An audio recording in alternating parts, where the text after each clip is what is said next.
saya Anissa Firda Rahmawati, mahasiswi dari kelas 6A mata kuliah Bahasa Indonesia, Prodi Manajemen Fakultas Ekonomi dan Bisnis Universitas Islam Syekh Yusuf Tangerang, angkatan 2019.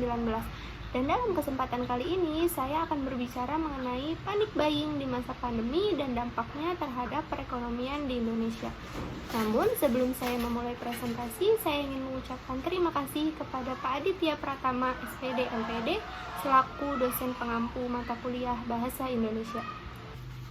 Pada tahun 2020, dunia dihebohkan dengan munculnya virus jenis baru, yaitu COVID-19. Virus ini pertama kali muncul di Wuhan, Cina pada 31 Desember 2019. COVID-19 adalah penyakit menular yang disebabkan oleh virus corona jenis baru, yaitu SARS-CoV-2. Menurut WHO, penyebaran virus ini adalah melalui droplet atau percikan air liur yang disebabkan pada saat orang batuk ataupun bersin.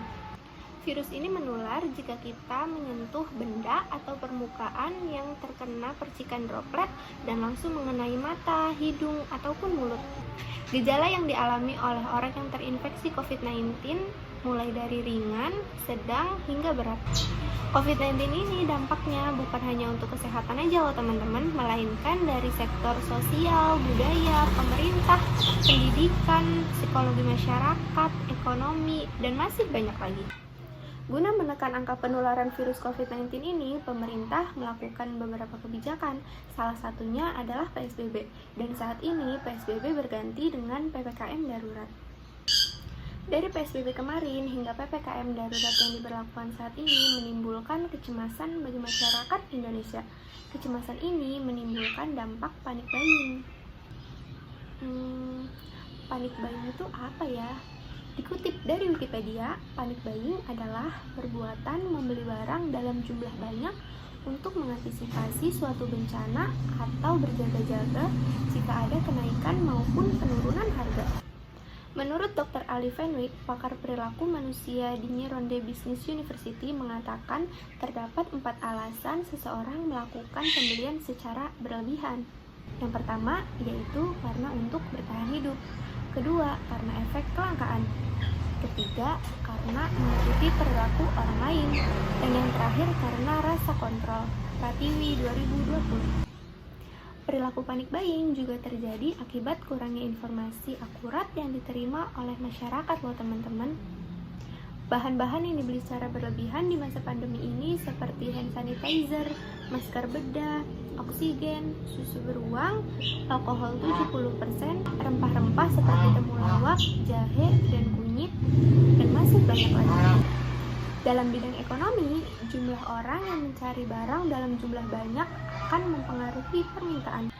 Karena hukum permintaan dan penawaran pada perekonomian saat ini adalah ketika jumlah barang sedikit dan permintaan banyak, harga barang akan jauh lebih mahal. Di dalam situasi ini akan dimanfaatkan oleh para pencari rente atau pencari keuntungan loh teman-teman. Sebab di dalam situasi panic buying ini, orang akan cenderung membeli barang lebih banyak dari yang mereka butuhkan. Jika banyak orang melakukan hal ini, maka akan menyebabkan kekurangan barang karena ketidakseimbangan antara permintaan dan penawaran. Kelangkaan ini akan menimbulkan kenaikan harga Syafina 2020. Oleh karena itu, berdasarkan permasalahan yang telah dijelaskan, penelitian ini dilakukan dengan tujuan mengetahui dampak dari perilaku panic buying terhadap perekonomian Indonesia. Penelitian ini bermanfaat untuk menambah wawasan penulis tentang dampak yang ditimbulkan dari sikap panic buying dan mengurangi perilaku panic buying terhadap masyarakat. Sekian presentasi dari saya, mohon maaf apabila ada kesalahan baik dalam perkataan ataupun pemaparan materi. Jika dalam presentasi saya ada kurangnya, teman-teman boleh menambahkan dengan referensi yang teman-teman tahu ya. Terima kasih atas perhatiannya. Wassalamualaikum warahmatullahi wabarakatuh.